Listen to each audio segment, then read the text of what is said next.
This is Andy Purewal for Boxing Social in association with Betfred, and I'm joined by Matchroom Boxing CEO Frank Smith on Zoom. Frank, first and foremost, how are you doing? I'm good, mate. I'm good. This is a bit different, isn't it? I'm normally used to seeing you face to face, looking fresh. But we've got our hair's growing a bit long, beards are a bit ropey. Mine's all right. Yours is getting a bit ropey, isn't it? Yeah, I know, mate. Mine isn't doing me any justice at the minute. I've gone from getting my hair cut and my beard shaved once a week to I haven't seen my barber for the best part of 7 weeks, and it's a very tough period. But unfortunately, it's the way the world is working at the minute. How are you finding lockdown yourself, though?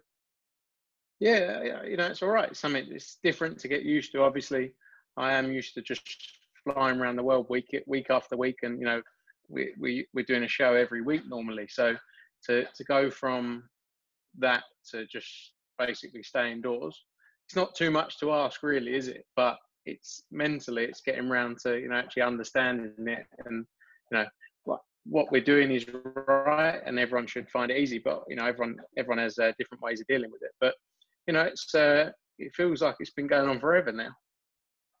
I think you've just mentioned it there, and this is something that I've talked about with a few people in the industry, and they've all said we're all used to, you more than most people in your own case, but obviously a lot of us are used to traveling around, whether it be around the country or to the US, Saudi, amongst many different places. We're all used to it, and now we've kind of had to adjust back to this new way of life of just staying at home, and it's been very difficult to kind of work around. I don't know, how are you finding your own job now? How are you finding trying to work around the current situation? Yeah, I think to begin with, obviously it was a shock to everyone. Now we're getting used to it. We have daily calls with all our team. We got a lot of work to do to catch up on. Doing a show every week, it leaves a lot of work that has to be caught up on at certain points in time. So been quite busy, kept ourselves very busy, which has been good. I think in some ways, like you say, with the travelling that we all get to do, that we're lucky enough to do, I think it will make us appreciate more the opportunities. Not that we don't, but it's quite easy just to fall in a trap of just being like, another week here, I'm here this week, or we're in Vegas or in New York, wherever. So I think it will make us appreciate much more what we get to do and how lucky we are. 100%, Frank, and I think I can feel that a lot more these past couple of weeks in particular than when we sort of began. But just to go back to obviously your role at the minute, how exactly is it working? What exactly are you working on? What can't you work on? We're working on, we're trying to create a lot of different plans, that just will change as we go along, basically. So, we're working on plans for if boxing returns in X, this is what it will look like. If boxing returns here, this is what it looks like. So, it's just constantly evolving, and this is, on a global scale. We're doing shows all over the place. We have to follow the government guidelines, and we've got, as I say, we've got plans in place for various return dates. So, we're working through that. We're catching up on a lot of admin stuff, catching up on our accounting stuff, catching up on, everything we need to do as a group, and also looking at improvements for when we come back and how we can improve our products and how we can, keep growing and developing. So lots to be done. It's frustrating because you can't actually put much into practice yet, but we got to use this time to build and grow and learn, I think. I mean, for the time being, what kind of discussions or meetings or what have you had with maybe the government or the British Boxing Board of Control about some possible early dates, or what kind of dates they're targeting for sporting events to return, whether that be behind closed doors or in front of fans once again? Yeah, I think we're having constant talks with Robert Smith from the British Boxing Board of Control. I spoke to him just before this call. Everyone's got the same aim. We want the sport to return as soon as possible, not just in boxing, but a number of sports as well. But we have to wait until the right time and it's appropriate. The conversations are that as soon as we can feasibly put on a show and have the correct medical care there, have the correct people there that we need to do it safely, and at the same time it's also approved by the government in terms of, be it behind closed doors or with a crowd, we'll be ready to go. I think there's there's a lot of questions that need to be answered before that, before we can really have an idea of dates. We don't know when this lockdown is going to finish, let alone when we can start doing events. So I think there's a lot more to come before we can actually have an idea on exact dates. But as I say, we're working on plans based on various returns, I'd say. What were kind of your initial conversations and talks with, obviously, as you mentioned, Robert Smith or government figures? What have those kind of initial talks suggested to yourself as to what we should expect for the coming months? How do you expect everything to kind of play out? It's as I say, it's difficult to say and give like an answer that is the truth, because there isn't anything set out there yet that will say, and again, across all different sports, football being a key one, that says when this is going to return. But we're working towards hopefully a July return. I do think once we come back, it's going to be shows behind closed doors to begin with. I think in the early stages, we've got some shows announced for late June and early July, but I do think they're going to then move to later dates in order to actually have a crowd there. But I think in the first instance, it will be behind closed doors, and hopefully we'll see those, in July would be great. So we've got to work towards that, but obviously at the right time, when everything, when we have approval to do so and have the right facilities in place. I know it's hard to comment on at the minute because you don't fully know how everything obviously is going to play out, as you've mentioned, and as we all know. But let's say if we did go down the route of behind the closed door shows, which does seem the most likely option at this moment in time, how exactly are you guys kind of like planning or preparing for that? How do you expect those events to work?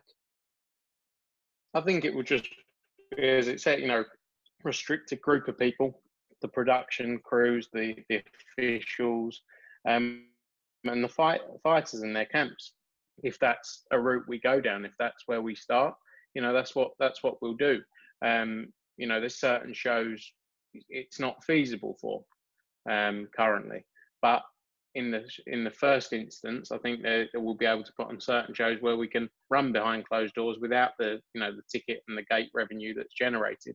So in the first instance, as soon as the government guidelines come out and say you can do an event with 50 people there or 100 people there, we can then go, providing again the British Boxing Board of Control are in a place where they can approve it, go and put on an event. So we'll just work around with the government guidelines. We've got a lot of ideas of how we can do it and what we can deliver, but it all comes back to them.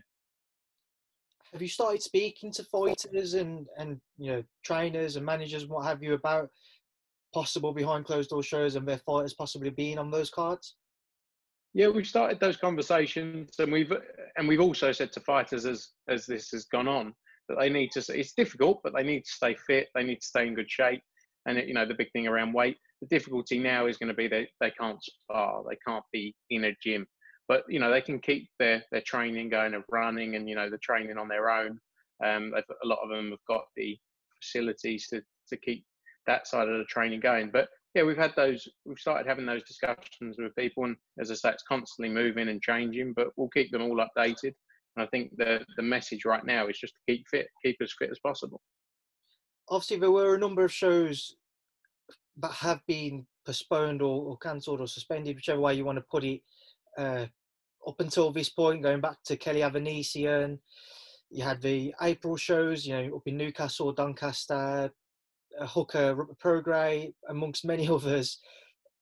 Where does kind of the land lie with those shows? What are your thoughts with regards to how will they come back into the boxing mix? Do you still anticipate those same fights being put on as soon as possible, or will those guys have to fight other people? What are your thoughts on that? Yeah, look, we're going to try and keep the cards as much as possible. Be it in some places we'll move fights on to other cards. We'll merge cards where possible. But as I say, it's a moving feast. So as we get more information, we can then start to plot out and plan where things are going to go. Can we do an arena show with this fight? Can we put this here? Can we do that? So we're flexible with it, and we're going to work around, and we're going to keep, as much as we can. We're going to keep everyone busy. But it's going to be, once we come back, there's going to be a period of people sort of falling into that schedule of boxing, because we've got an obligation to obviously get fighters out, bearing in mind when they were supposed to fight at the same time. And, you know, we're not going to be able to do 10 shows a week to catch up on all this.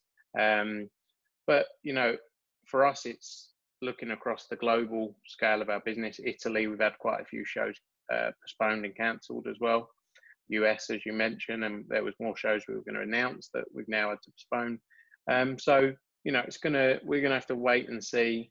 I think an interesting time will be early May, once the government come out again then, especially in the UK, and give an update on where we are. That then, I think at that point, I'd guess, or I'd hope they'd give more of a plan around what their sort of strategy is to get things back to as normal as they can be. So I think that will give us a good guide at that point as well. One thing I just want to pick up on that you mentioned there, you said possibly going abroad to put on cards and that. I've seen a few rumours, you can maybe fill me in a lot better now, that it might be a possibility that you might be able to go to some areas where the coronavirus hasn't or isn't affecting certain countries as bad as what it is in maybe your predominant areas that you work in. Is that something you guys are considering, looking at places which have maybe recovered better or aren't really being affected as much? Yeah, we always look at new markets and where we could possibly do things. I think that with this being such a, you know, it's hit on a global scale. We're not just saying UK and a couple of other countries. You know, a lot of countries have closed down, gone into this lockdown period. I think the difficulty with that is saying we'll go here, but then are we allowed to fly people into that country? Are they going to want a load of people flying into a country which is clear of coronavirus? Do they want a load of British people? Well, you know, if we've still got the issue ongoing here in UK, we're going to be able to go over there. So there's a lot to deal with and a lot to understand. It's very difficult. It's very difficult to make plans where things are changing daily in different countries. You know, we saw the UFC and Dana White trying to look into a private island or trying to do things on an Indian reservation. And that was every day he'd think he'd get somewhere and it would be like, oh, that's sort of pulled away. Can't do that now. This has changed. So it's difficult to plan until we get to a point where people are comfortable. Then, you know, we have to wait it out, really.